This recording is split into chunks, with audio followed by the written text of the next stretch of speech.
وعلى رسوله محمد وآله وأصحابه أجمعين। আমাদের আজকের আলোচ্য বিষয় হচ্ছে ইমাম আবু হানিফা, ইমাম তাহাবি এবং ইমাম মাতুরিদি রাহিমাহুমুল্লাহ, ওনাদের আকীদা যেগুলো পাওয়া যায় এগুলোর ক্ষেত্রে তুলনামূলক বিশ্লেষণ,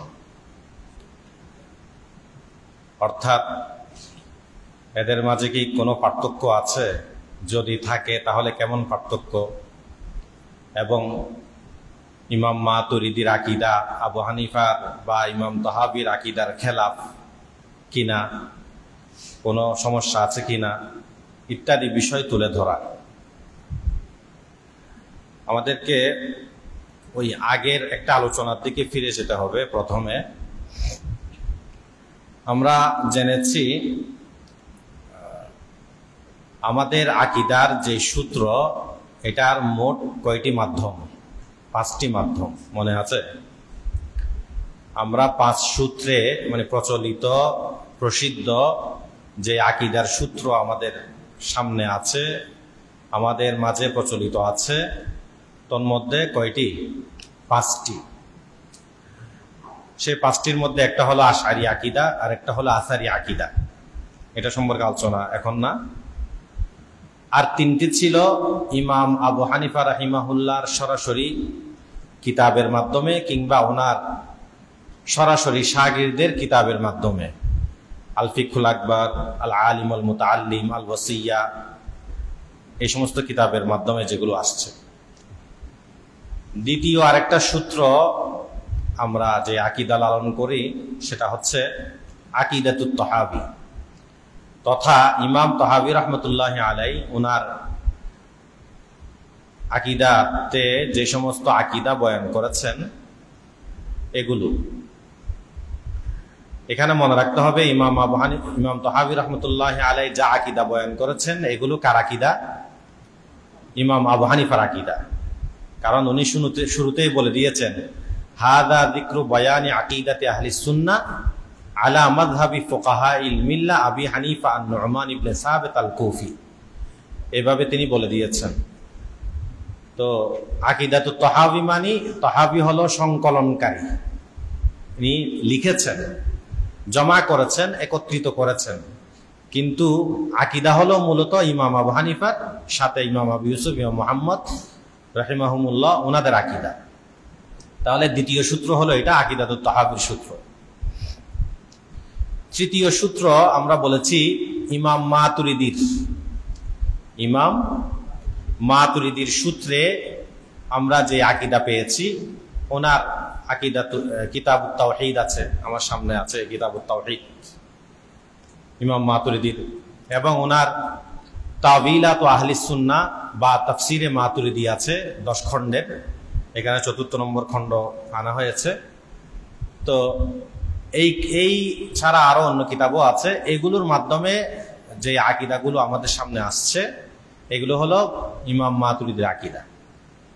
এখন এই 3 আকীদার সূত্র আমরা উল্লেখ করলাম, এই সূত্রের প্রাপ্ত আকীদার মাঝে কোনো পার্থক্য আছে কিনা, কোনো পার্থক্য আছে কিনা। আমাদের দাবি হচ্ছে মৌলিক আকীদার ক্ষেত্রে কোনো পার্থক্য নেই, মৌলিক আকীদার ক্ষেত্রে কোনো কি নেই, পার্থক্য নেই। হ্যাঁ, তাফসিলে, বিশ্লেষণে এবং ইল্লত বয়ানে, কারণ বর্ণনা করা, এই সমস্ত বিষয়ে কি হয়েছে, একটু বেশ কম হয়েছে। ধরনটা কেমন? ইমাম আবু হানিফা রাহিমাহুল্লাহর যে কিতাবগুলো আছে, আল ফিকহুল আকবার, আল আলিম আল মুতাআল্লিম, আল ওয়াসিয়া, এখানে যে মৌলিক আকীদাগুলো আছে, আকীদাতুত তাহাবির মাঝেও এর বেশিরভাগ বা বেশ অর্ধেক কিংবা কাছাকাছি আছে, আরো বাড়তিও আছে।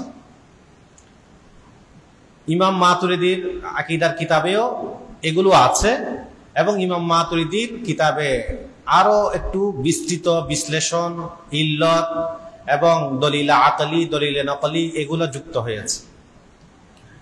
আপনি যদি ইমাম আবু হানিফা রাহিমাহুল্লাহর কিতাব দেখেন আর ইমাম তাহাবির কিতাব দেখেন, তো এখানে দলিল খুব একটা বেশি না। ওনারা সংক্ষিপ্ত ইবারতে বাক্যে আকিদা, মূল আকিদাগুলো বলেছেন। পুরা আকিদা তো তাহাবিতে মনে হয় 3টা কি 4টার মতো আয়াত আছে, বা বেশি হলে 5টার মতো আয়াত আছে। এভাবে হাদিসও মনে হয় 1টা কি 2টার মতো আছে। তো পুরা আকিদা তো তাহাবিতে কোনো দলিল উল্লেখ করেন নাই। ইমাম আবু হানিফার যে সমস্ত কিতাব আছে এখানে অনেকগুলো দলিল আছে, কম না, ধরেন না 20, 30, 40টার মতো হতে পারে আয়াত, বিভিন্ন প্রসঙ্গে আনছেন। ইমাম মাতুরিদি রহমতুল্লাহ আলাই এগুলাকেও নিয়ে আসছেন, তার সাথে তিনি আরো যুক্ত করেছেন ইল্লত, এটা এমন কেন, এটা এমন কেন ইত্যাদি এই সমস্ত বিষয়গুলো যুক্ত করেছেন। এবং দলিলের নকলি, অর্থাৎ কোরআন হাদিসের দলিল যদি ওইখানে 1টা থাকে, 2টা থাকে, উনি আরো 1টা 2টা বৃদ্ধি করেছেন। ওইখানে দলিলের আকলি নাই, যৌক্তিক দলিল নাই, তিনি এখানে দলিল আকলি, যৌক্তিক দলিল বয়ান করেছেন। এইভাবে ওনার কাজটা একটু কি হয়েছে, বিস্তৃত হয়েছে। তাহলে মৌলিক জায়গায় এক, কিন্তু তাফসিলের ক্ষেত্রে একটু কি হয়েছে, বেশ কম হয়েছে। এটা হলো আমাদের দাবি, শুধু দাবি না বরং বাস্তবতা। আমি 2-1টা উদাহরণ দিয়ে আপনাদেরকে দেখিয়ে দিব যে আসলেই এটা যে বাস্তব।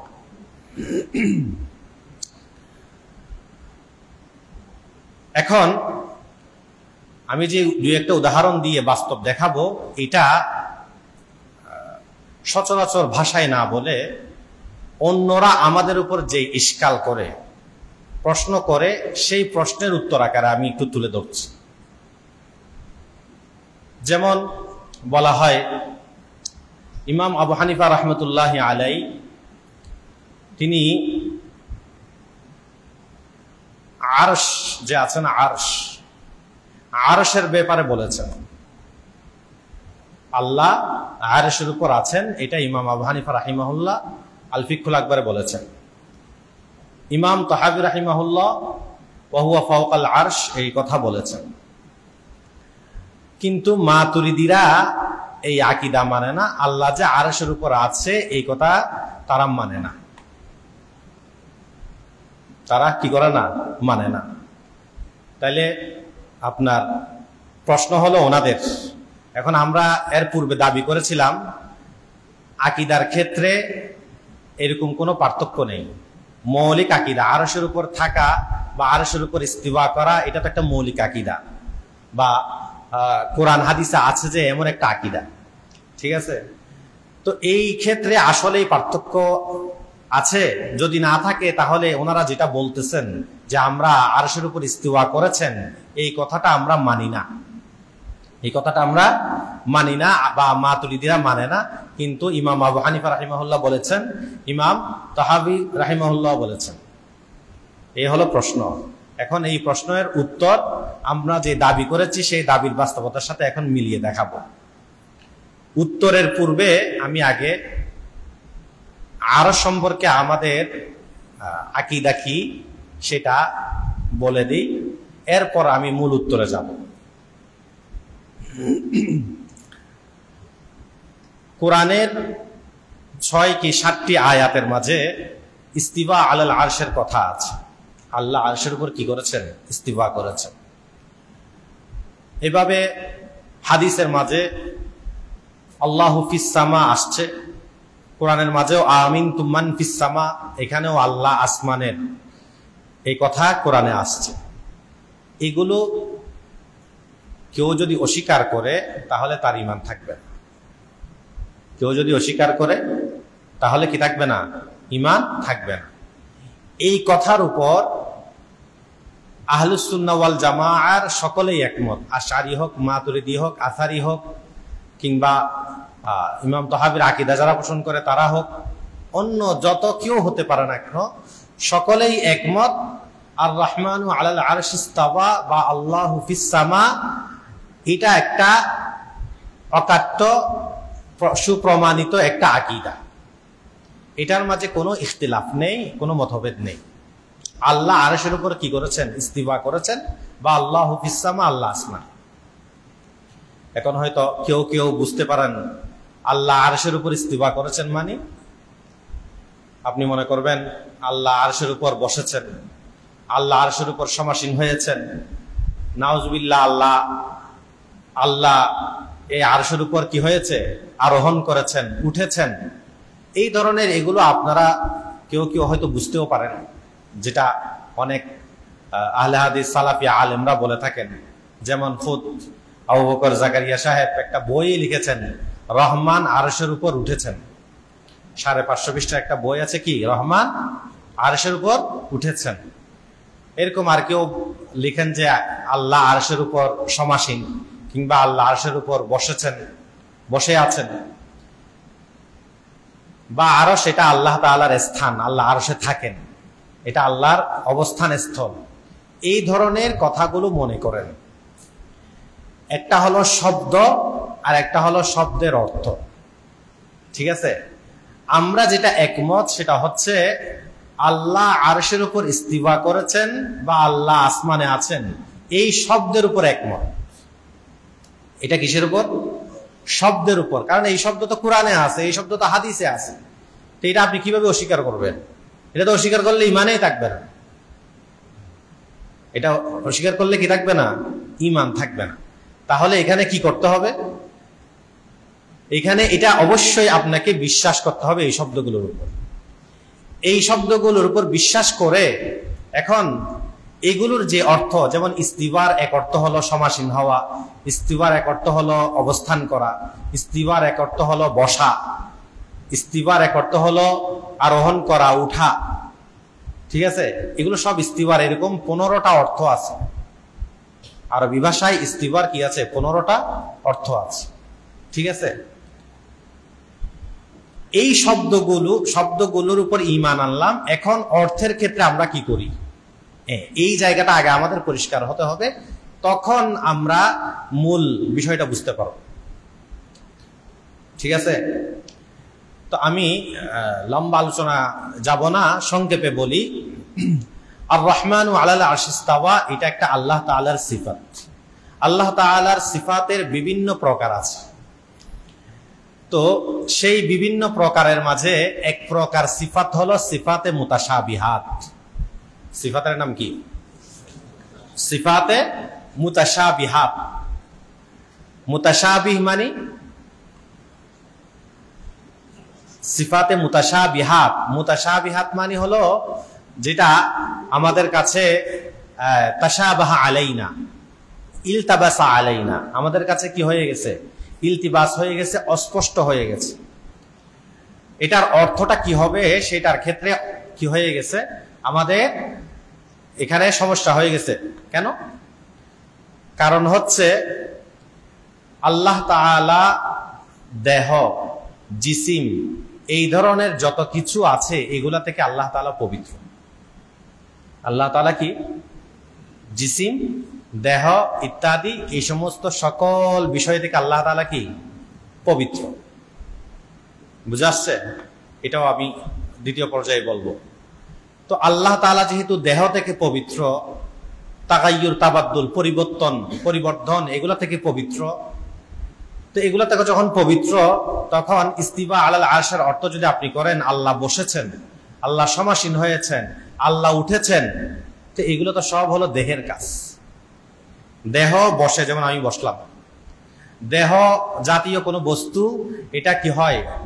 আরোহণ করে, এটা নিচের দিকে নামে, এটা সমাসীন হয়।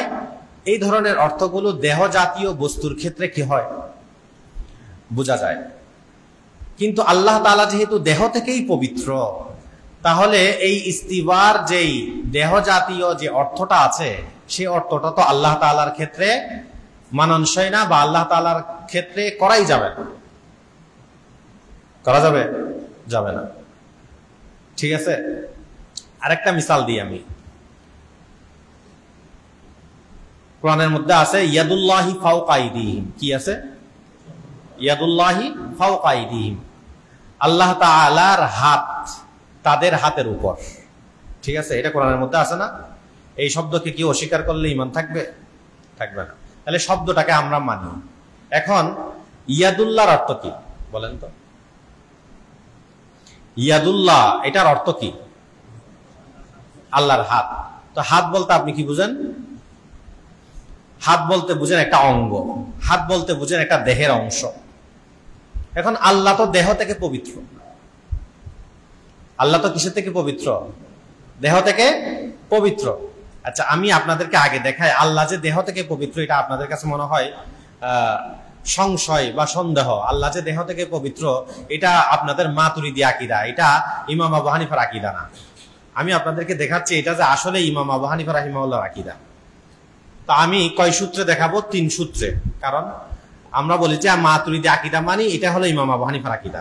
ঠিক আছে, তো মাতুরিদি আকীদা যেহেতু ইমাম আবু হানিফার আকীদা, তাহলে ইমাম আবু হানিফার আকীদা কয় জায়গায় পাওয়া যায়? 3 জায়গায়। ইমাম আবু হানিফার কিতাবে বা ইমাম আবু হানিফার শাগিরদের কিতাবে 2 জায়গা, আকীদাতুত তাহাউয়িতে 3য় জায়গা মাতুরিদির কিতাবে। ঠিক আছে, তাহলে প্রথম দেখাই ইমাম আবু হানিফার কিতাব আল ফিকহুল আকবার, যেটা হাম্মাদ ইবনে আবি হানিফার রিওয়ায়াত। আল ফিকহুল আকবার হাম্মাদ ইবনে আবি হানিফার রিওয়ায়াত। এটার 12 নম্বর আকীদা। ইমাম আবু হানিফা রাহিমাহুল্লাহ বলেন, ওয়া হুয়া শাইউন লা কাল আশিয়া। আল্লাহ তাআলা একটা শাই, একটা বস্তু, তবে অন্যান্য বস্তুর মতো না। ওয়া মানা শাই, শাইয়ের অর্থ কি? আই ইসবাতুহু বিলা জিসমিন ওয়ালা জাওহারিন ওয়ালা আরদিন। আল্লাহ তাআলাকে বিশ্বাস করতে হবে, মানতে হবে জিসিম ব্যতীত, দেহ ব্যতীত। পাইছেন? এখন আল্লাহকে মানতে হবে, ইসবাত করতে হবে, আল্লাহকে আপনার বিশ্বাস করতে হবে। আল্লাহর ব্যাপারে এই কথা আপনাকে বলতে হবে, তিনি দেহবিহীন, জাওহারবিহীন, আরজবিহীন। জাওহার আরজ আলোচনা দরকার না, আমি শুধু ওইটাই দেখাচ্ছি। ইমাম আবু হানিফা রাহিমাহুল্লাহ নিজেই বলেছেন যে আল্লাহর কি নেই? দেহ নেই। তাহলে দেহ থেকে মুক্ত, এটা কে বলেছেন? ইমাম আবু হানিফা রাহিমাহুল্লাহ বলেছেন আল ফিকহুল আকবারে 12 নম্বর আকীদা, হাম্মাদ ইবনে আবি হানিফার রিওয়ায়াত। এখন আসি আকীদাতুত তাহাবি। আকীদাতুত তাহাবিতে একটা ইবারত আছে, তাআলাল্লাহু আনিল হুদুদি ওয়াল গায়াত ওয়াল আরকান ওয়াল আযা ওয়াল আদওয়াত। কি আছে? তাআলাল্লাহ, আল্লাহ তাআলা পবিত্র। আনিল হুদুদি ওয়াল গায়াত, সীমা পরিসীমা, প্রান্ত, এগুলো থেকে আল্লাহ পবিত্র। আমরা যেমন আমাদের একটা সীমা আছে বসার, ঠিক আছে, এই দরজগার একটা সীমা আছে। আল্লাহ তাআলা এই ধরনের সীমা, প্রান্ত, এগুলো থেকে পবিত্র। এবং ওয়াল আরকান ওয়াল আযা, আযা উযবুনের জামা, উযবু অর্থ কি? অঙ্গ। আল্লাহ তাআলা অঙ্গ থেকেও পবিত্র। তাহলে ইমাম আবু হানিফা রাহিমাহুল্লাহ বললেন আল্লাহ তাআলা কি? তিনি দেহবিহীন, তার কোনো কি নেই? দেহ নেই। ইমাম তাহাবি রাহিমাহুল্লাহ বললেন তিনি, তার কি নেই? অঙ্গ নেই। এখন আপনি বলবেন যে ইমাম আবু হানিফা তো শুধু দেহের কথা বলেছে, হাত, অঙ্গ, এগুলোর কথা তো বলেন নাই। ইমাম তাহাবি রাহিমাহুল্লাহ না বলছেন অঙ্গ, অঙ্গ থেকে পবিত্র। আচ্ছা ঠিক আছে, এটা যদি বলেন তাহলে আমি খুদ ইমাম আবু হানিফা রাহিমাহুল্লাহর কিতাব থেকে দেখাই। তিনি আরেক জায়গায় লিখেছেন, এই ইয়াদুল্লাহি ফাওকা আইদিহিম, ইয়াদুল্লাহি ফাওকা আইদিহিম, এই আয়াতটাই নিয়ে আসছেন। এই আয়াতটা নিয়ে আসে তিনি বলেন যে আল ফিকহুল আকবার রিওয়ায়াতে আবি মুতি আল বালখি, ফিকহুল আকবার যেটা আবু মুতি আল বালখির রিওয়ায়াত, সেই ফিকহুল আকবরের 47 নম্বর আকীদা। সেখানে ইমাম আবু হানিফা রাহিমাহুল্লাহ বলেন ইয়াদুল্লাহি ফাওকা আইদিহিম, এই আয়াতটা উল্লেখ করেছেন। উল্লেখ করার পর বলেন লাইসাত কাআইদি খালকিহি ওয়া লাইসাত জারিহা। ইমাম আবু হানিফা রাহিমাহুল্লাহ বক্তব্য হচ্ছে আল্লাহর যে হাত, এটা মাখলুকের হাতের মতো না। ওয়ালাইসাত জারিহা, জারিহা মানে হলো অঙ্গ। এই হাত কি না? অঙ্গ না। বুঝাচ্ছে কথা? তাহলে ইমাম আবু হানিফা রাহিমাহুল্লাহ স্পষ্ট করে বললেন আল্লাহ তাআলার ইয়াদ মানি অঙ্গ না। আবার ওইখানে আরেক জায়গায় বলেছেন আল্লাহ তাআলা দেহবিহীন, জিসিমবিহীন। ইমাম তাহাবি রাহিমাহুল্লাহ বলেছেন একই কথা, যে তিনি কিসের থেকে? অঙ্গ প্রত্যঙ্গ এগুলো থেকে তিনি পবিত্র। ঠিক আছে, এখন আসেন মাতুরিদি আকীদা। মাতুরিদি আকীদা এই যে তাবিলাত আহলিস সুন্নাহ, এই কিতাব হলো ইমাম মাতুরিদি রাহিমাহুল্লাহর তাফসিরে মাতুরিদি। এটা 5 খণ্ডেও আছে, 10 খণ্ডেও আছে, 18 খণ্ডেও আছে। এটা হলো 10 খণ্ডেরটা। এই 10 খণ্ডের মধ্যে 4 নম্বর যে খণ্ড, সেই 4 নম্বর খণ্ডে 464 নম্বর পৃষ্ঠা। এখানে আল্লাহ তাআলার যে আয়াত আছে, বাল ইয়াদাহু মাবসুতাতান, কি আছে? বাল ইয়াদাহু মাবসুতাতান, আল্লাহর 2 হাত প্রশস্ত।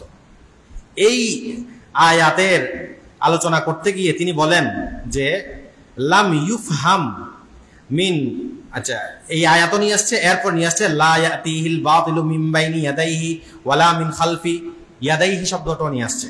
তিনি বলেন লাম ইউফহাম মিন কওলিহি লা ইয়াতিহিল বাতিলু মিন বাইনি ইয়াদাইহি আল জারিহা লিল কুরআন ফাআলা যালিক লা ইউফহাম মিম্মা যুকিরা মিন ইয়াদাইহি আল জারিহা। বলে লা ইয়াতিহিল বাতিলু মিন বাইনি ইয়াদাইহি থেকে যেমন আপনি কোরআনের কোনো অঙ্গ নাই বা জারিহা আছে এটা যেমন বুঝেন না, বলে তদ্রূপ ইয়াদাহু মাবসুতাতান এটার ক্ষেত্রেও আপনি মনে করবেন যে আল্লাহর কোনো কি নাই, অঙ্গ নেই, জারিহা নেই। একই শব্দ দেখেন ইমাম আবু হানিফা রাহিমাহুল্লাহ বলেছেন ওয়ালাইসাত বিজারিহা, তিনিও বলতেছেন যে লা ইউফহামু মিন ইয়াদাইহি আল জারিহা, আল্লাহর 2 হাত থেকে কি বোঝা যাবে না, অঙ্গ বোঝা যাবে না।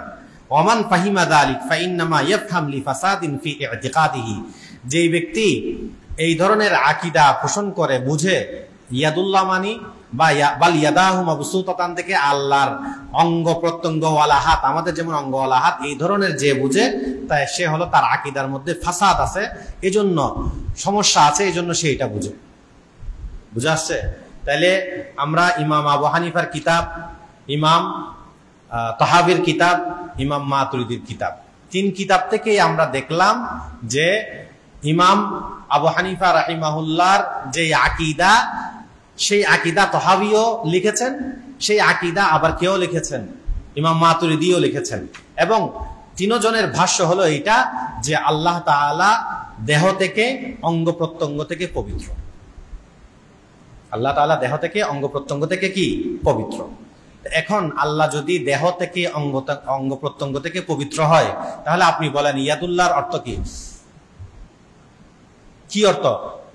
এমনি শাব্দিক তরজমা হলো, অনুবাদ হলো হাত, কিন্তু হাত মানে তো অঙ্গ, আমরা তো হাত মানে বুঝি অঙ্গ, হাত মানে বুঝি দেহের অংশ। এখন আল্লাহ যখন দেহের অংশ, দেহ থেকেই পবিত্র, তাহলে দেহের অংশ থাকার কোনো প্রশ্নই আসে না, অঙ্গ থাকারও কোনো প্রশ্নই আসে না। তাহলে এখন আল্লাহর হাত মানে আপনি কি বুঝবেন? তাহলে বুঝার কিছু আছে? হ্যাঁ, তাহলে আমরা এটা বুঝলাম যে আল্লাহর হাত, আমরা আমাদের হাত থেকে যেটা বুঝি, আল্লাহর হাত থেকে সেটা বোঝা যাবে না, কারণ আল্লাহ এগুলা থেকে কি পবিত্র, আল্লাহ এগুলা থেকে কি পবিত্র। ঠিক আছে, এটাকে বলা হয় তানজিহের আকীদা। এটাকে বলা হয় কিসের আকীদা? তানজিহ। মানে এই সিফাতে মুতাশাবিহাত যেখানে আসবে, সেখানে প্রথম কাজ হলো এই কাজ, তানজিহ করতে হবে, পবিত্র, আল্লাহকে পবিত্র করতে হবে, মাখলুকের তাসবিহ থেকে পবিত্র করতে হবে। এই যে আমার হাত আর আল্লাহর হাত এক না, আমার হাত মানে অঙ্গ, আমার হাত মানে দেহের অংশ, আর আল্লাহর হাত মানে কোনো অঙ্গ না, দেহের অংশ না। কেন? আল্লাহ দেহ থেকে পবিত্র, অঙ্গ থেকে পবিত্র। তাহলে এখানে আমরা পেলাম কি? তানজিহ। এটা হলো তানজিহ। সিফাতে মুতাশাবিহাতের ক্ষেত্রে প্রথম কাজ হলো এই তানজিহ করতে হবে। এখন আপনি বলেন, এই হাতের অর্থ যেহেতু আমরা বাহ্যিকভাবে যেটা বুঝি, লোগাতে যেটা আছে, ডিকশনারিতে যেটা আছে, প্রচলিত যেটা আছে, সেটা যেহেতু আল্লাহর ক্ষেত্রে উদ্দেশ্য না, তাহলে এখন এই ইয়াদুল্লাহ থেকে কি কোনো অর্থ বোঝা গেল? এমনি শাব্দিক অর্থ করলেন হাত আর কি, কিন্তু এই হাত কি হাত? কারণ আমরা যে হাত চিনি সে হাত তো আল্লাহর ক্ষেত্রে উদ্দেশ্য না, আর আল্লাহর ক্ষেত্রে যে হাত উদ্দেশ্য সেটা তো আমরা জানি না। আমরা জানতে পারছি? কেউ বলতে পারবে ইয়াদুল্লাহ মানে কি? এমনি তরজমা করতে পারবে ইয়াদুল্লাহ মানে আল্লাহর হাত, কিন্তু এইটার উদ্দেশ্যটা কি? এই হাত থেকে উদ্দেশ্য কি? কেউ বলতে পারবে না। আর কেউ যদি বলে তাহলে সে দেহবাদী হয়ে যাবে, কারণ সে বললে ওই অঙ্গের কথা বলবে। তো অঙ্গ বলা মানে তখন তো আল্লাহর জন্য অঙ্গ সাবেত করবে, আল্লাহর জন্য অঙ্গ সাব্যস্ত করবে। তো কেউ যদি আল্লাহর জন্য অঙ্গ বা দেহের অংশ, দেহ এগুলো যদি প্রমাণ করে, তাহলে সে হলো দেহবাদী। সে হলো কি? দেহবাদী। এই জন্য আল্লাহ ইয়াদুল্লাহ বলেছেন, ঠিক আছে, শব্দের উপর আমরা ঈমান আনি, কিন্তু শব্দের যেটা প্রচলিত অর্থ, লুগাবি অর্থ, আবিধানিক অর্থ, প্রচলিত অর্থ, এই অর্থ থেকে আল্লাহকে আমরা তানজিহ করি, পবিত্র করি। কি মনে করি? তানজিহ করি, পবিত্র মনে করি। তো যেহেতু আল্লাহ এই প্রচলিত অর্থ থেকে পবিত্র, তাহলে এখন এখানে কি অর্থ, সেই অর্থটা আমরা আমাদের কাছে এখন অস্পষ্ট হলো না। এই জন্য এটাকে বলা হচ্ছে সিফাতে মুতাশাবিহাত। এটাকে বলা হচ্ছে কি? সিফাতে মুতাশাবিহাত মানে হলো এমন সিফাত যার অর্থ আমাদের কাছে অস্পষ্ট। কেন অস্পষ্টতা তৈরি হলো? অস্পষ্টতা তৈরি হওয়ার কারণ হচ্ছে প্রচলিত যে অর্থ, সেই অর্থ আল্লাহর ক্ষেত্রে উদ্দেশ্য না, আর আল্লাহর ক্ষেত্রে কোনটা উদ্দেশ্য সেটা আমরা জানি না। কথা সংক্ষেপ বুঝে আসছে? এই অস্পষ্টতা কেন তৈরি হলো? দুই কারণ। এক কারণ হলো প্রচলিত যেটা অর্থ, আবিধানিক যেটা অর্থ, সেই অর্থ আল্লাহ তাআলার ইয়াদুল্লাহর ক্ষেত্রে কিনা উদ্দেশ্য না, যেহেতু আল্লাহ এগুলো থেকে পবিত্র। দ্বিতীয় হলো আল্লাহর ক্ষেত্রে যেটা উদ্দেশ্য সেটা আমরা জানি না। সেটা আমরা কি জানি না, উদ্দেশ্যগত অর্থটা আমরা জানি না। এই জন্য এই অস্পষ্টতা তৈরি হয়েছে। বুঝা আসছে? এই জন্য এটাকে বলা হয় সিফাতে মুতাশাবিহাত। তো সিফাতে মুতাশাবিহাতের ক্ষেত্রে আকীদা হলো তিনটা। কয়টা? তিনটা। একটা হলো আল ঈমান বি আলফাজ সিফাতিল মুতাশাবিহাত। আলফা সিফাতে মুতাশাবিহাতের যে আলফাজ আছে, শব্দ আছে, কোরআনে হাদিসে যা আসছে, এটার উপর ঈমান আনা। কি আনা? আল ঈমান বি আলফাজিস সিফাতিল মুতাশাবিহাত। এক নম্বর, সিফাতে মুতাশাবিহাতের ক্ষেত্রে আকীদা হলো এগুলোর উপর, শব্দের উপর ঈমান আনতে হবে। ঠিক আছে? দুই নম্বর হলো আত-তানজিহ আনিল মা'নাল লুগাবি। আত-তানজিহ আনিল মা'নাল লুগাবি, আল্লাহ তাআলাকে লুগাবি অর্থ থেকে, আবিধানিক অর্থ থেকে পবিত্র মনে করতে হবে। আল্লাহ তাআলাকে কি করতে হবে? আবিধানিক অর্থ থেকে পবিত্র মনে করতে হবে। এটা হলো দ্বিতীয়। তৃতীয় কাজ হলো, 3 নম্বর কাজ যেটা, সেটা হলো যেহেতু এগুলোর অর্থ আমরা জানি না, তবে ঈমান আনলাম, তাহলে এগুলোর এখন অর্থটা কি? এগুলো হলো আল্লাহর কাছে সুপর্দ করে দাও। ঠিক আছে? এটাকে বলা হয় আত-তাফওয়িজ, সুপর্দ করে দেওয়া। ঠিক আছে? তাফওয়িজ ইলা ইলমিল্লাহি সুবহানাহু ওয়া তাআলা। ঠিক আছে? তাফওয়িজু মানাহা, এই সিফাতে মুতাশাবিহার মানাগুলোকে সুপর্দ করে দেওয়া ইলা ইলমিল্লাহি সুবহানাহু ওয়া তাআলা, আল্লাহ তাআলার যেই ইলম আছে সেই ইলমের দিকে কি করে দেওয়া? সুপর্দ করে দেওয়া।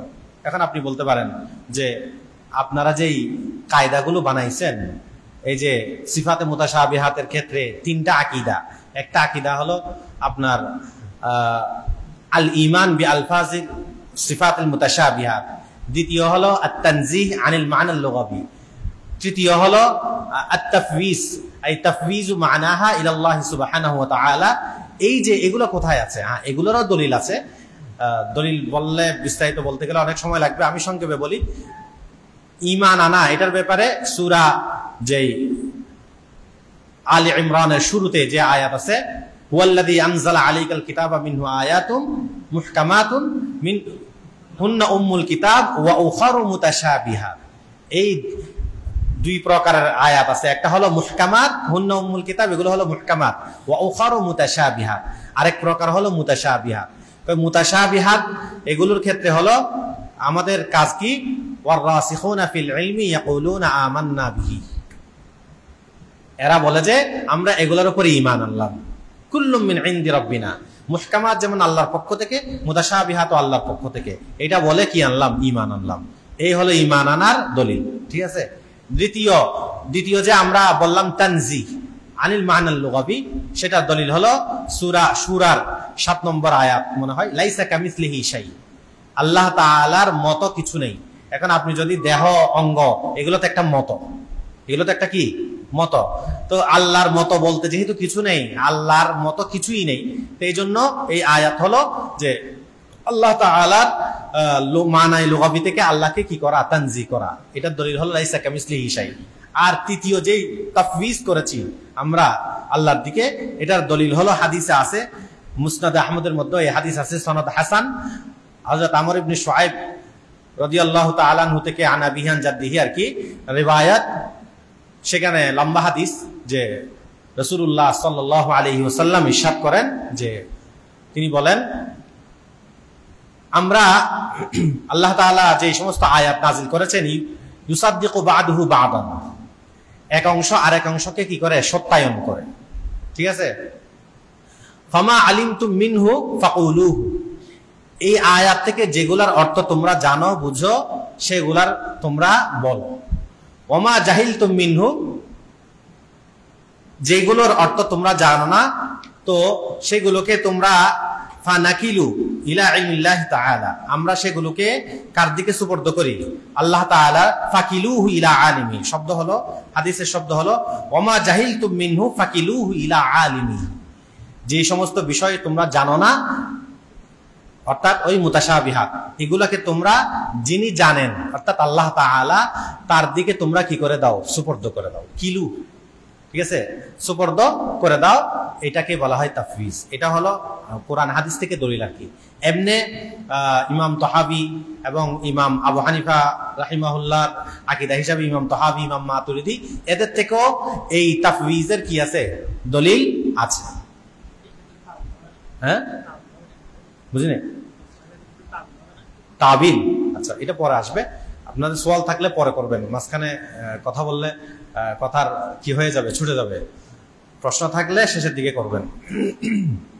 ফাকিলুহু ইলা আলিমিহি, এই একই কথা, এই কথাটা কোনটা? তাফওয়িজ সিফাতে মুতাশাবিহাতের ক্ষেত্রে, সিফাতে মুতাশাবিহাতের ক্ষেত্রে শব্দের উপর ঈমান আনবো, কিন্তু এটার যে বাহ্যিক অর্থ আছে সেই বাহ্যিক অর্থ থেকে আমরা আল্লাহ তাআলাকে কি মনে করব? পবিত্র মনে করব। ঠিক আছে, তো পবিত্র মনে করব। একই বিষয় ইয়াদুল্লাহর ক্ষেত্রে যেমন হয়েছে, একই ভাবে আর রহমান আলাল আরশ ইস্তাওয়ার ক্ষেত্রে ওইটাই। আর রহমান আরশ ইস্তাওয়া আমরা ঈমান আনবো আলফাজের উপর, এবং এটার যে বাহ্যিক লগাবি অর্থ আছে এখান থেকে আল্লাহ তাআলাকে আমরা কি মনে করব? পবিত্র মনে করব। পবিত্র মনে করে এরপর তৃতীয় ধাপ হলো এটার কি অর্থ, বলে অর্থটা আমরা আল্লাহর কাছে সুপর্দ করব। এটাকে বলা হয় তাফওয়িজ, এটাকে বলা হয় কি? তাফওয়িজ। আরেকটা সূরত আছে তাবিল, এটা একটু লম্বা আলোচনার বিষয়। তাবিলের অনেকগুলো সূরত আছে, তাবিলে করিব, তাবিলে বাঈদ, তাবিলে ইজতিরারি, আরেকটা হলো তাবিলে হুকমি, আরেকটা হলো তাবিলে ইহতিমালি, অনেকগুলো প্রকার আছে, এগুলো আরেকদিন হয়তো আলোচনা করব। আজকে শুধু এটাই বুঝে নেন যে আমরা আর রহমান আলাল আরশ ইস্তাওয়া সম্পর্কে কেমন আকীদা রাখি, এটা হলো আজকে পরিষ্কার করার উদ্দেশ্য। যে আমরা এখান থেকে বুঝলাম আর রহমান আরশ ইস্তাওয়া, এগুলোর উপর আমরা কি করি? ঈমান আনি। ঠিক আছে, এই যে আমি বললাম আমরা যে এটার উপর কি আনি? ঈমান আনি। এটা ইমাম মাতুরিদি রাহমাতুল্লাহি আলাইহি ওনার যে কিতাবুত তাওহীদ আছে, এই কিতাবুত তাওহীদের মধ্যেও একই কথা বলেছেন। আমি আপনাদেরকে একটু পরে শোনাই, অনেকে হয়তো বিশ্বাস করে না যে ইমাম মাতুরিদি এরকম কথা বলছেন কিনা, যে আসলে আর রহমান আরশ ইস্তাওয়া সম্পর্কে।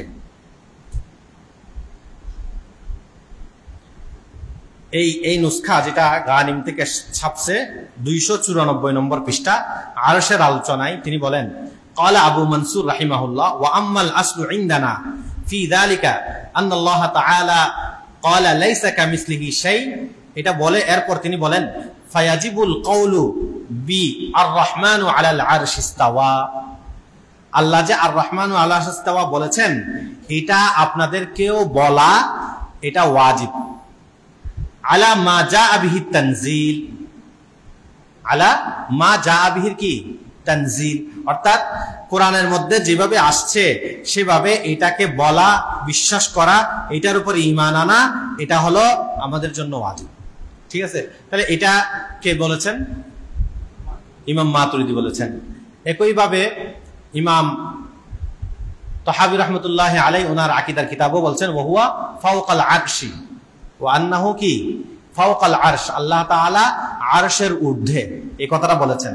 এবং ইমাম আবু হানিফা রাহিমাহুল্লাহর কিতাবের মাঝেও আছে একই কথা, যে আর রহমান আরশ ইস্তাওয়া, এই আয়াত দিয়ে এই আলোচনাটা আসছে। কেউ যদি এটাকে অস্বীকার করে, এরকম আসছে, কেউ যদি বলে যে আল্লাহ তাআলা আর রহমান আরশ ইস্তাওয়া এটা কি কোরআনে আছে কি না, এটা যদি কেউ বলে, তো লা আরিফ, কেউ প্রশ্ন করলো আর রহমান আরশ ইস্তাওয়া এই সম্পর্কে তুমি কিছু জানো কিনা, সে যদি বলে লা আরিফ, বলে যে ফাকাদ কাফারা, সে কি হয়ে যাবে, কাফের হয়ে যাবে। সামনে আরো আসছে আফিস সামাই আম ফিল আরদ, কেউ যদি বলে আল্লাহ আসমানে না জমিনে, এই কথা লা আরিফ এরকম যদি বলে, তাহলে ফাকাদ কাফার, সে কি হয়ে যাবে, কাফের হয়ে যাবে। কারণ কোরআনে আসছে আমিনতুম মান ফিস সামা আর রহমান আরশ ইস্তাওয়া, এগুলো যেহেতু স্পষ্টভাবে কোরআনে আসছে, তাহলে আপনাকেও আর রহমান আরশ ইস্তাওয়া বলতে হবে, আমিনতুম মান ফিস সামা বলতে হবে, আল্লাহু ফিস সামা জাহিরি ভাবে বাহ্যিক ভাবে যেটা আসছে সেটা বলতেই হবে। এটাকে যদি আপনি অস্বীকার করেন, তাহলে কি হয়ে যাবে, কাফের হয়ে যাবে। কথা বুঝে আসছে? তাহলে বাহ্যিক শব্দ অনুযায়ী আপনাকে ঈমান আনতে হবে, ঠিক আছে? কিন্তু সেই বাহ্যিক শব্দর যে জাহিরি আমরা যে অর্থ আছে, সেই অর্থটা আমরা কখনো মনে করব না, ঠিক আছে? আমি শুধু শাহ ওলিউল্লাহ দেহলভী রহমতুল্লাহি আলাইহির একটা কিতাব আছে আল আকিদাতুল হাসানা, এই আল আকিদাতুল হাসানা থেকে শাহ ওলিউল্লাহ দেহলভী রহমতুল্লাহি আলাইহি তিনিও যে এই আরশ সম্পর্কে এটাই বলেছেন, আমি এটা তুলে ধরতেছি। তিনি এই কিতাবে বলেন ওয়াহুয়া ফাওকাল আরশি কামা ওয়াসাফা নাফসুহু, 68 নম্বর পৃষ্ঠা। আল্লাহ তাআলা ফাওকাল আরশ, আরশের ঊর্ধ্বে বাহ্যিক অর্থ অনুযায়ী যেভাবে তিনি বলেছেন আর রহমানু আলাল আরশ ইস্তাওয়া ওয়ালাকিন লা বিমানা তাহাইয়ুজ ওয়াল জাহাত। এই দেখেন, তাহাইয়ুজ মানে হলো মাকান আর জাহাত মানে হলো দিক, কিন্তু এটার অর্থ এটা নয় যে আল্লাহ উপরের দিকে আছেন এবং সেই আরশ নামক স্থানে আছেন, এই অর্থ না, কি না, এই অর্থ না। কারণ এই অর্থ যদি আপনি মনে করেন, তাহলে তো ওই জাহিরি অর্থ থেকে যে লুগাবি অর্থ থেকে যে আবিধানিক অর্থ থেকে যে আল্লাহ তাআলাকে কি করতে হয়, তানজিহ করতে হয়, সেই তানজিহটা আপনি রক্ষা করলেন না, আপনি জিসিম দেহবাদীদের অর্থের মধ্যে চলে গেলেন। বুঝাচ্ছে কথা? তাহলে বাহ্যিকভাবে যেটা উপর শব্দ আছে, সেই শব্দটা উপর ঈমান আনতে হবে, কিন্তু এটার যে লুগাবি প্রচলিত আবিধানিক যে অর্থ আছে, সেই অর্থ থেকে আল্লাহ তাআলাকে পবিত্র মনে করতে হবে। তা এটার কি অর্থ বলে, এই অর্থটা আমরা তাফবিজ করব আল্লাহর দিকে। আমরা জানি না, কে জানেন? আল্লাহ তাআলা জানেন। বুঝাচ্ছে? এটা হলো আমাদের আহলুস সুন্নাহ ওয়াল জামাআর আকীদা। এটা আশআরীদের যারা তাবিল করে না, তাফবিজ হিসাবে আছে, তারাও এটা করেন। আবার মাতুরিদিরাও, তারা তো এমনি তাবিলের চেয়ে তাফবিজকে প্রাধান্য দেন, সেই হিসাবেও তারা এই আকীদা পোষণ করেন যে আল্লাহ তাআলা আরশের উপর ইস্তিওয়া করেছেন, এটা সত্য। আল্লাহু ফিস সামা, এটা সত্য। আমিনতুম ফিস সামা, এগুলো আলফাজ সত্য, এগুলোর উপর আমরা বিশ্বাস রাখি। কিন্তু এটার অর্থ ওই শাহ ওলিউল্লাহ দেহলভী রহমাতুল্লাহ যেটা বলেছেন, আসমানের উপরে বা আরশ মানে উপরে, আমরা যে উপরে যেটা দিক দেখি, এবং আরশ নামে যেটা স্থান আছে, এরকম স্থান মনে করা যাবে না, উপরের দিক মনে করা যাবে না। বরং এটার অর্থটা কি, উদ্দেশ্য কি, এটা আমরা তো আল্লাহর দিকে সুপর্দ করছি। ফাকিলুহু ইলা আলিমিহি, আল্লাহ জানেন, আল্লাহর দিকে আমরা কি করেছি, সুপর্দ করেছি। বুঝাচ্ছে কথা? হ্যাঁ, এখন আসেন আমি মূল প্রশ্নে যাই। মূল প্রশ্ন ছিল কি? মূল প্রশ্ন ছিল ইমাম আবু হানিফা রাহমাতুল্লাহি আলাইহি ওনার কিতাবের মাঝে তিনি বলেছেন আল্লাহ তাআলা আরশের উপর ইস্তিওয়া করেছেন। এই কথা কেউ যদি স্বীকার না করে, এই কথা যদি কেউ বলে যে আমি জানি না আল্লাহ আসমানে না জমিনে, তাহলে সে কি হয়ে যাবে, কাফের হয়ে যাবে। বলে এই কথাটা মাতুরিদিরা মানে না বা আশআরীরা মানে না। তো আমাদের উত্তর হচ্ছে আমরা এই কথা মানি। এই যে আমরা দেখাই দিলাম, এই যে শব্দগুলো যেভাবে কোরআনে আসছে, হাদিসে আসছে, এটার উপর খুদ ইমাম মাতুরিদি রাহমাতুল্লাহি আলাইহি কিতাবুত তাওহীদে বলেছেন ফায়াজিবুল কওল বি আর রহমানু আলাল আরশি ইস্তাওয়া আলা মা জাআ বিহি তানজিহ। কোরআনে যেভাবে আসছে সেভাবে বলা, সেইভাবে ঈমান আনা, এটা হলো আমরা অবশ্যই কি করি, স্বীকার করি। হ্যাঁ, আমরা যেটা করি না সেটা হলো লুগাবি অর্থ অনুযায়ী আমরা বিশ্বাস করি না। আমরা কি করি না, প্রচলিত অর্থ অনুযায়ী বিশ্বাস করি না। অন্যরা সালাফিরা ওরা বলেন যে আমরা এটার অর্থটা জানি, ঠিক আছে? তো এদেরকে আবার জিজ্ঞাসা করা হয় আপনারা যে বলেন এটার অর্থ জানেন, অর্থটা কি? এটা আর বলতে পারে না।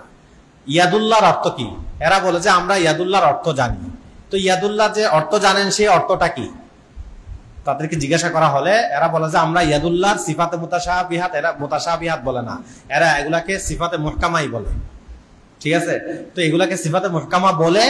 এরপর তো সিফাতে মুহকামা মানে যেগুলোর অর্থ জানা আছে, তো আপনি যদি তাদেরকে জিজ্ঞাসা করেন এগুলার অর্থ কি, এখন আর স্পষ্ট করে কিছু বলতে পারে না। কেন? কারণ এগুলোর অর্থ কিসের যদি বলতে যায় তাহলে দুই সুরত, হয়তো বলবে আমাদের ইয়াদুল্লাহ মানে হলো অঙ্গ, আর অঙ্গ বললে তো দেহবাদী হয়ে যাবে।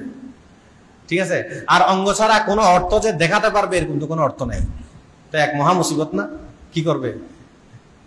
যা বলতেছে আমরা অর্থটা জানি, এখন সেই অর্থটা কি সেটা বলেন দেখি। সেটা আর দেখাইতে পারে না, বুঝাইতে পারে না। তো কেমনে বুঝাবে? কারণ বাহ্যিক অর্থ মুরাদ নিলে দেহবাদী, আর বাহ্যিক অর্থ মুরাদ নিলে দেখানোর মতো কোনো অর্থ নেই। আমাদের জন্য কোনো মুশকিল নাই, কারণ আমরা বাহ্যিক অর্থ মুরাদ নিই না, উদ্দেশ্য নিই না, আর যে অর্থ উদ্দেশ্য সেটা আল্লাহর দিকে তাফবিজ করে দিই, কোনো ঝামেলা নাই। এরা বলছে আমরা জানি, তো যেটা জানো সেটা বলো, সেটা দেখাও, সেটা আর দেখাইতে পারে না। বুঝাচ্ছে? তখন বলছে ইয়াদুল্লাহ মানে ইয়াদুল্লাহ আর কি। তো ইয়াদুল্লাহ মানে ইয়াদুল্লাহ সেটা কি, সেটা আর বলার কোনো সুরত নেই। কেন সুরত নেই? বুঝাচ্ছে? কারণ ইয়াদুল্লাহ মানে যদি ইয়াদুল্লাহ আল্লাহর হাত, হাত মানে যদি অঙ্গ, অঙ্গ মানে দেহের অংশ, এটাই যদি হয়ে যায় তাহলে তো এরা দেহবাদী হয়ে যায়। ঠিক আছে, তো যারা সচেতন এরা এটা বলবে না, যারাদের বুঝ আছে এরা এটা বলে না। আর কিছু এদের মাঝে বিভিন্ন গ্রুপে বিভক্ত, কেউ বলে যে হাত মানে হাত, অঙ্গ মানে অঙ্গ, তাহলে তখন সে কি হয়ে গেল? দেহবাদী হয়ে গেল। আর যদি দেহবাদী থেকে বাঁচতে চায় তাহলে দেখানোর মতো কোনো অর্থ নাই, যদিও দাবি করে যে আমরা অর্থটা জানি। বুঝে আসছে? তা আমাদের জন্য কোনো কি নাই, সমস্যা নাই।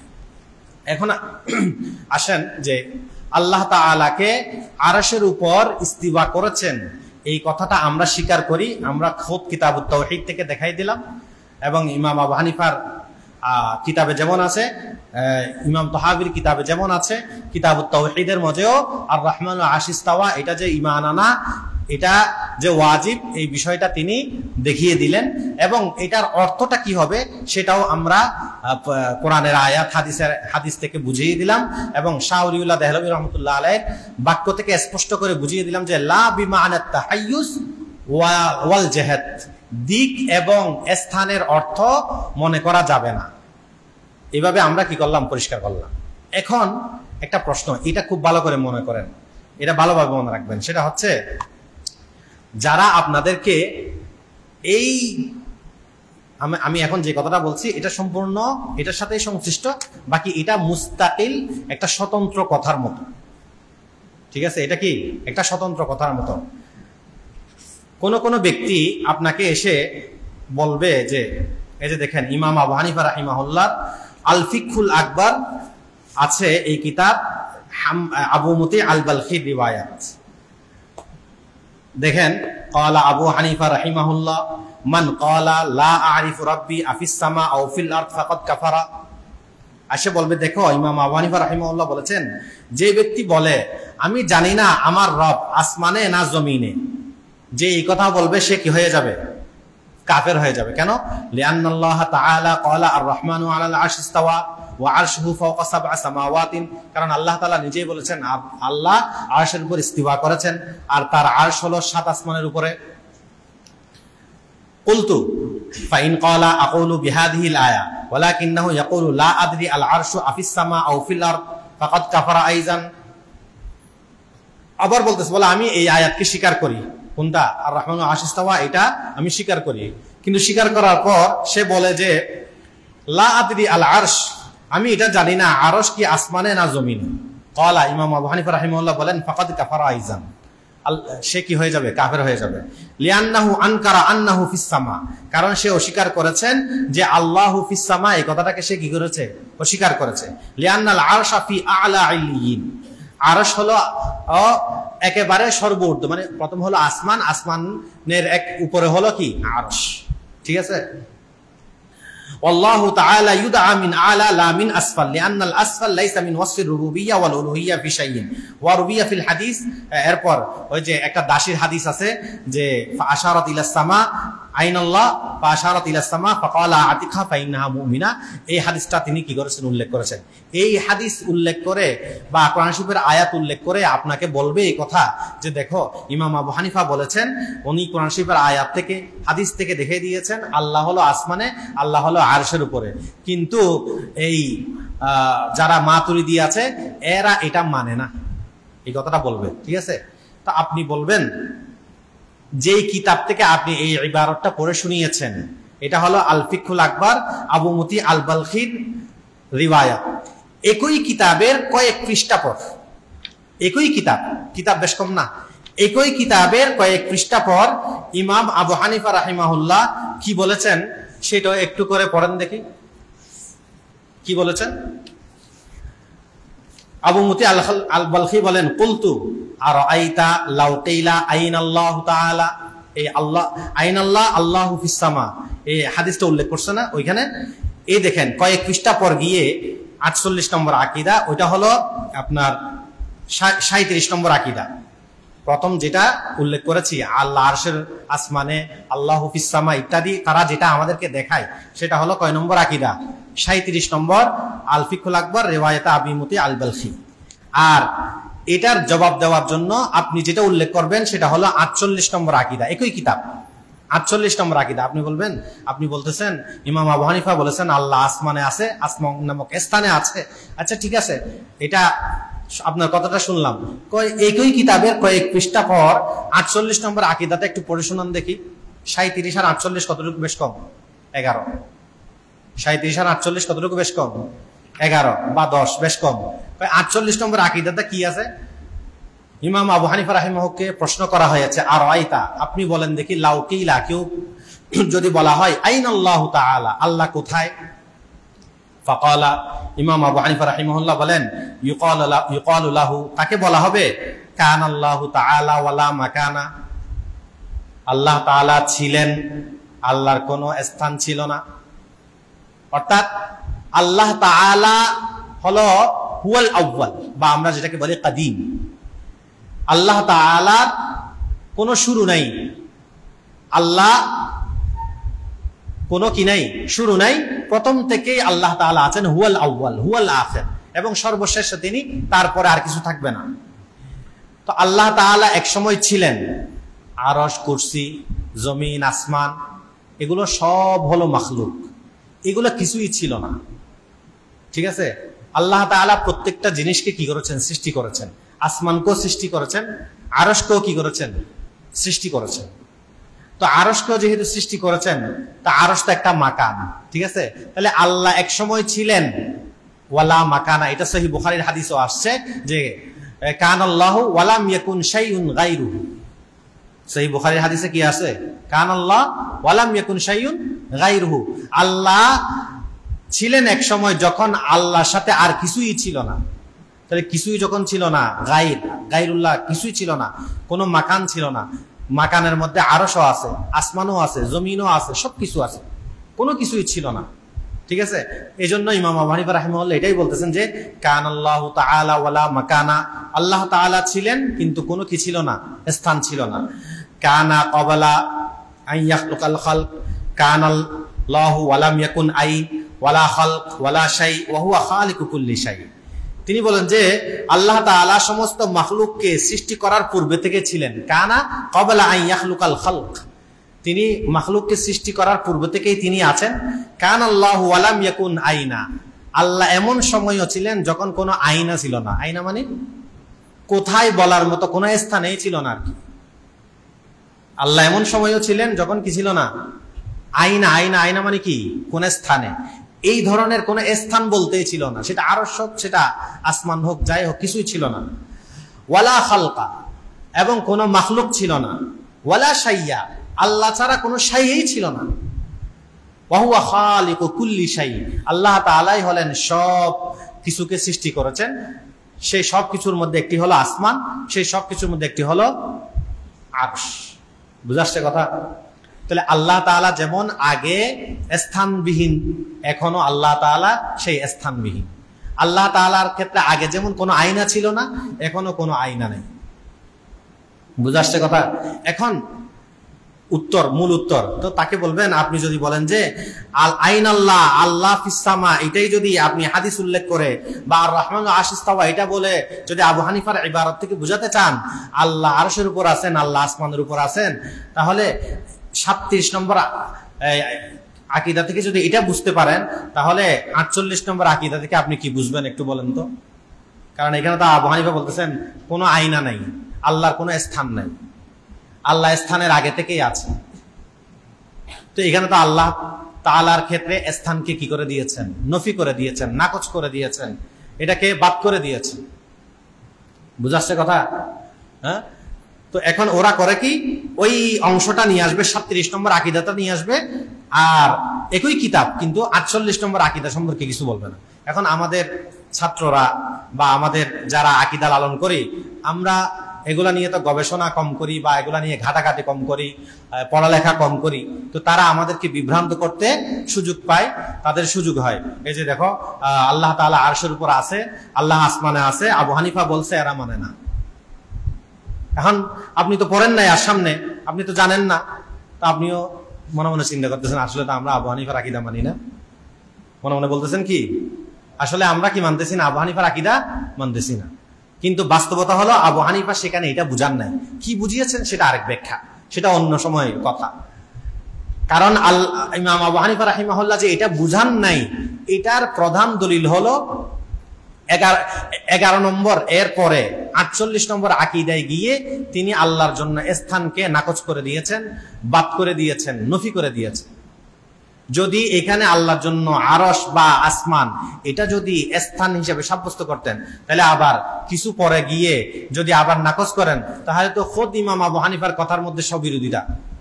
এক জায়গায় তিনি সাবিত করলেন, প্রমাণ করলেন, আবার পরবর্তীতে গিয়ে তিনি সেটাকে কি করলেন, আবার নাকচ করে দিলেন, না করে দিলেন, তাহলে তো স্ববিরোধিতা হয়ে গেল। ঠিক আছে? তো স্ববিরোধিতা হয়ে গেলে তখন কি করতে হয়? তখন দুই সূরত, দুটোটাই বাদ। আরেক সূরত, প্রথমটা বাদ, দ্বিতীয়টা গ্রহণ করতে হবে। কেন?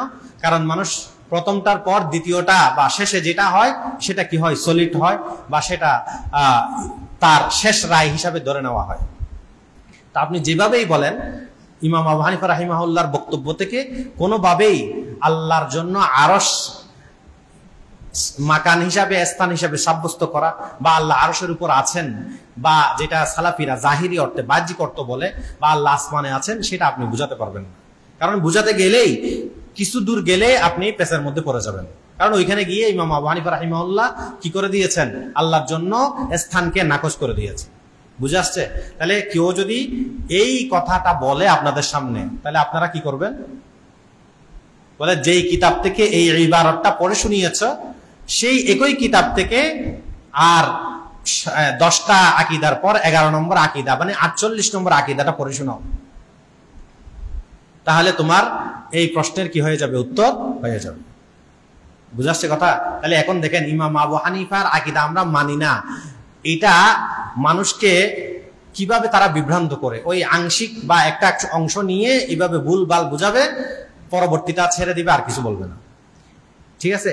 এটাও তারা এখান থেকে না, এটা মূলত হলো ইবনে তাইমিয়া রাহমাতুল্লাহ আলাইহি, ইবনুল কাইয়িম রাহমাতুল্লাহ আলাইহি, ওনারাও এই ধরনের একই কাজ করেছেন। ইবনে তাইমিয়া রাহমাতুল্লাহ আলাইহি ওনার মজমুল ফাতাওয়ার মাঝে, অন্যান্য কিতাবেও, তারপর ইবনুল কাইয়িম ওনার ইজতিমাউল জুয়ুশিল ইসলামিয়া ওনার কিতাব আছে এখানে, তারপর ইবনু আবিল is Al Hanafi, Ibnu Abil is আল হানাফি চিনেন তো? যিনি শারহুল আকীদাতি তাহাবিয়্যা লিখেছেন, ইনি এমনে মাযহাবান হানাফি, আকীদাতান কিন্তু ইবনে তাইমিয়ার অনুসারী। আকীদাতান কার অনুসারী? ইনি আকীদাতান তাইমি, আর মাযহাবান হানাফিও আবার জৌরান, এটা জুলমান, এটা আসলে উনি হানাফি না, এটা আরেক সময় বলবো। ওনার হানাফি নামটাও হলো জৌরান, বাস্তব হিসাবে উনি হানাফি না, মাযহাবানও না, আকীদাতান তো নাই। উনিও ওই শারহুল আকীদাতি তাহাবিয়্যা যেটা আছে সেখানে শুধু এই ইবারতটা উল্লেখ করেছেন। কোনটা? 37 নম্বর আকীদা। ইবনে তাইমিয়া, ইবনুল কাইয়িম এবং ইবনু আবিল ইজ আল হানাফি এই আকীদাটা উল্লেখ করেছেন। এখন বর্তমান জামানার যারা সালাফি আহলে হাদিস আছে, ওনারা যেহেতু আকীদাতান ইবনে তাইমিয়ার অনুসারী, এজন্য এরাও শুধু এটা উল্লেখ করে আর আমাদেরকে কি করে? বিভ্রান্ত করে, ছাত্রদেরকে পেরেশান করে। কিন্তু যদি একই কিতাবের কয়েক পৃষ্ঠা পরের ওই আকীদাটা যদি তুলে ধরা হতো তাহলে আর এই বিভ্রান্তিটা হতো না, এবং আমরাও যদি জেনে রাখতাম তাহলে আমাদেরকেও বিভ্রান্ত করা তাদের জন্য কি হতো না, সহজ হতো না। তাহলে মূল কথায় আসি, কেউ যদি আপনাকে বলে যে আমরা আবু হানিফার আকীদা মানি না, ঠিক আছে, দলিল কি? দলিল হলো এই আল্লাহ আরশের উপর ইস্তিওয়া করেছেন, আল্লাহ আসমানে আছেন, আবু হানিফা এটা বলেছেন। কোথায়? আল ফিকহুল আকবরে। ঠিক আছে, ভালো কথা। আল ফিকহুল আকবরে যেখানে বলেছেন এর কিছু দূর গিয়ে আপনি দেখেই দিবেন যে আর আইতা লাউ কিলা আইনাল্লাহু তাআলা, এই ইবারতটা দেখিয়ে দিয়ে বলেন তাহলে এখানে আল্লাহর জন্য তো কোনো স্থান নাই বলেছেন।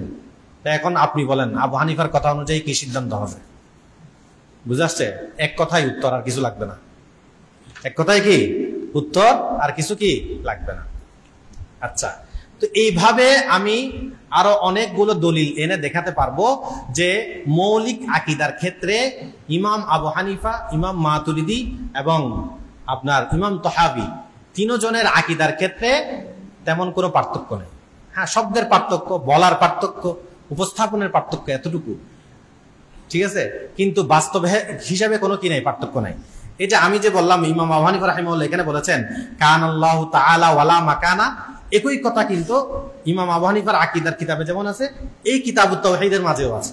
আমি একটু পড়ে শোনাই, তাহলে আপনার কাছে পরিষ্কার হবে যে ইমাম আবু হানিফা যেটা বলেছেন সেটাই কে বলেছেন? ইমাম মাতুরিদি রাহমাতুল্লাহি আলাইহি বলেছেন।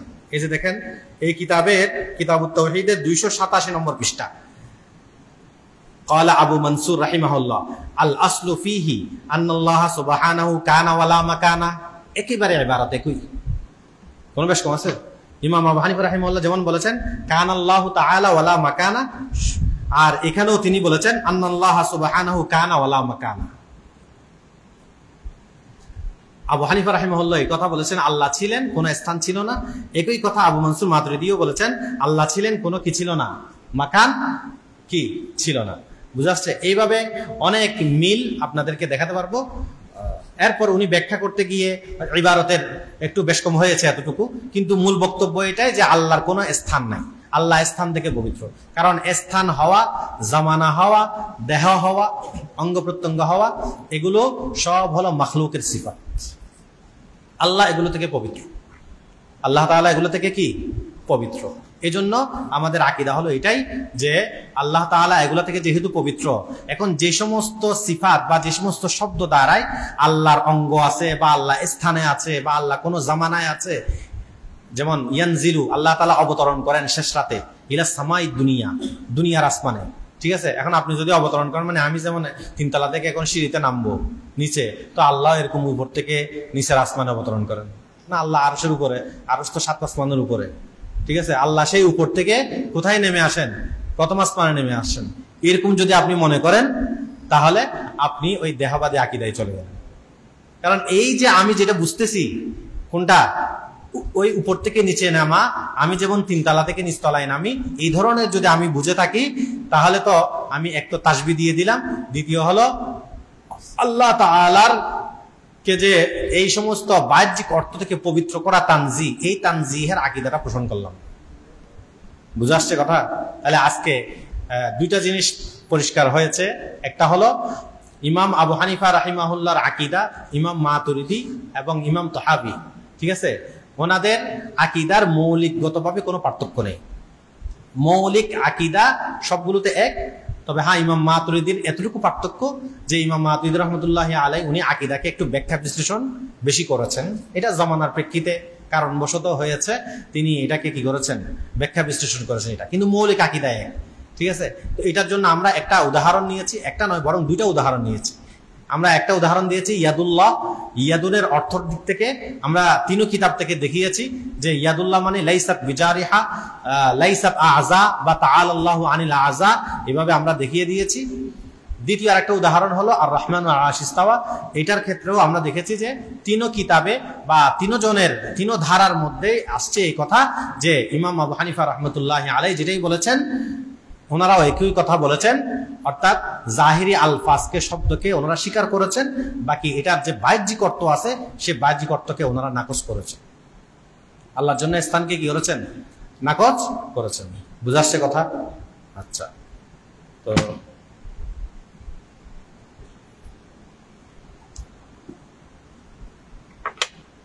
কথা আরো বলা দরকার।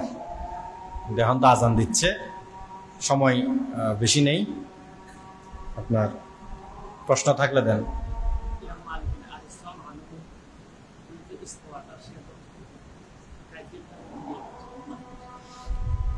ইমাম মালিকের আল ইস্তিওয়াউ মালুমুন ওয়াল কাইফিয়াতু মাজহুলুন, এটা সহিহ সনদে সাবিত না। আল ইস্তিওয়াউ মালুমুন ওয়াল কাইফু মাজহুলুন যেটা বলে, এটা সহিহ সনদে কিনা সাবিত না। ঠিক আছে, বরং ওয়াল কাইফু মারফুউন এটা আছে, আর একটা আছে গায়রু মাকুল, এই ধরনের আছে সহিহ সনদে, একাধিক সূত্রে এটাই বর্ণিত।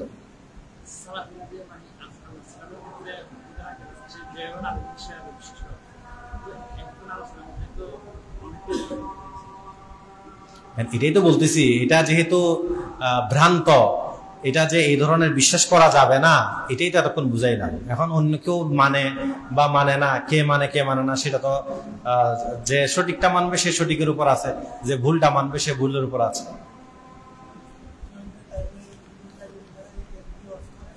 হ্যাঁ, আচ্ছা, এটা আরেকদিন আলোচনা করব। ওইটা হলো আসারি আকিদাকে দুই ভাগে বিভক্ত করে ওইখানে একটা লম্বা আলোচনার বিষয় আছে। ঠিক আছে, সাহেব কাশাফ মুতাজিলা হয়ে গেছেন, এই ব্যাপারে জানতে চাই, কি জানবেন? সাহেবে কাশাফ মানে তাফসিরে কাশাফের লেখক, ঠিক আছে, মুতাজিলি হয়েছেন। তো এই ব্যাপারে জানতে চান, কি জানতে চান সেটা আর লিখলেন না। উনি মুতাজিলি হয়েছেন সেটা আপনিই বলতেছেন, তা আমিও বলতেছি হ্যাঁ ঠিক আছে উনি মুতাজিলি। এখন আপনি কি জানতে চান? আর হ্যাঁ,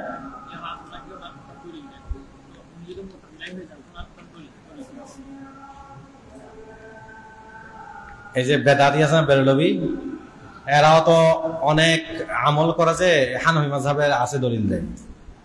কি বলবেন? এরাও তো নিজেদেরকে হানফি বলে না, কিছু বলে না। বেরলভী যারা আছে এরা নিজেদেরকে হানফি বলে না, আমার কথা শুনে না। বেদাতিরা যারা আছে এরা নিজেদেরকে হানফি বলে কিনা? আকিদার ক্ষেত্রে মাতুরিদি বলে কিনা? তো আকিদার ক্ষেত্রে মাতুরিদি বললে তো মাতুরিদি আকিদায় কি আছে? আল্লাহ রাসূলুল্লাহ সাল্লাল্লাহু আলাইহি ওয়াসাল্লাম গায়েব জানে, রাসূল সাল্লাল্লাহু আলাইহি ওয়াসাল্লাম হাসান নাজির, রাসূল সাল্লাল্লাহু আলাইহি ওয়াসাল্লাম, বরং মাতুরিদি আকিদায় এটা স্পষ্ট আছে যে আল্লাহ ছাড়া অন্য কাউকে গায়েব জানে বলবে সে কাফের হয়ে যাবে, বিশ্বাস করবে সে কাফের হয়ে যাবে। তো এরাও তো বলতেছে আমরা মাতুরিদি আকিদা মানি। বুঝা আসছে কথা?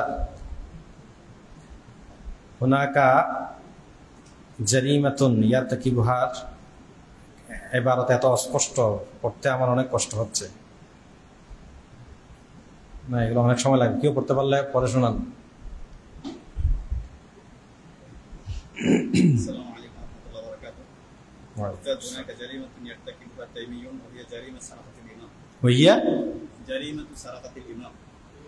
يذكرون نصوص الأئمة المفوضين من الأشاعرة والماتريدية إذ هي محتملة المعاني ادعاء منهم بأن هؤلاء العلماء منهم، وهذا موضوع مهم يقتضي بحثا مستقلا ومحاضرة فريدة.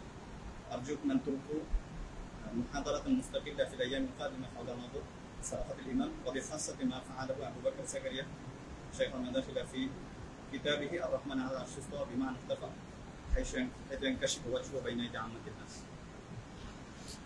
আচ্ছা, এখানে যে একটা প্রশ্ন আসছে সেই প্রশ্নের মধ্যে এটা জানতে চাচ্ছেন যে যারা ইবনে তাইমিয়া রাহমাতুল্লাহ আলাইহি সহ অন্যদের অনুসারী, অর্থাৎ যারা বর্তমান সালাফি আকীদার আছে আর কি, এরা এরকম ইমাম আবু হানিফা সহ, ইমাম তাহাবী সহ ওনাদের অনেক ইবারত চুরি করে এগুলোকে নিজেদের পক্ষে দেখায়। এই সম্পর্কে আলোচনা করার জন্য স্বতন্ত্র আর কি আল ফিকহুল আকবার কি ইমাম আবু হানিফার থেকে সহিভাবে সাব্যস্ত, এটা নিয়ে তো আলোচনা আগে করেছি, মনে হয় আপনি ছিলেন না। আর আছে কোনো প্রশ্ন? হ্যাঁ, ঠিক আছে।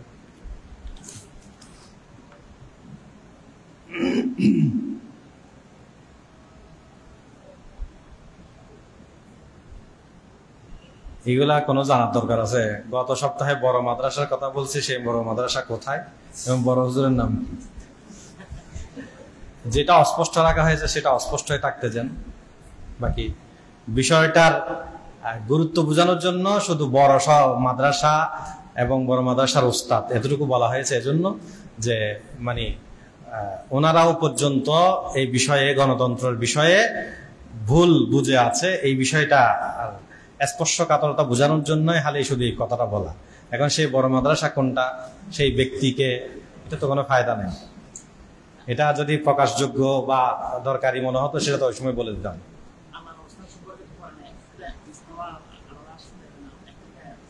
এটা তো বলছি আমিও, 6-7টি আয়াত আছে বলছি না?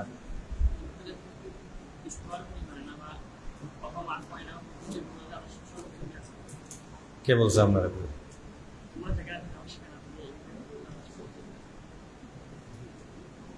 কি বলতে চাচ্ছেন সেটা বলেন। হ্যাঁ, ওহ মাকুম আইনামা কুনতুম তাহফিজ, অথবা এটার যে ব্যাখ্যা আছে ইলমান কুদরাতান, তিনি সর্বত্র। না, এটা সালাফ থেকেই বর্ণিত আছে এই ব্যাখ্যা।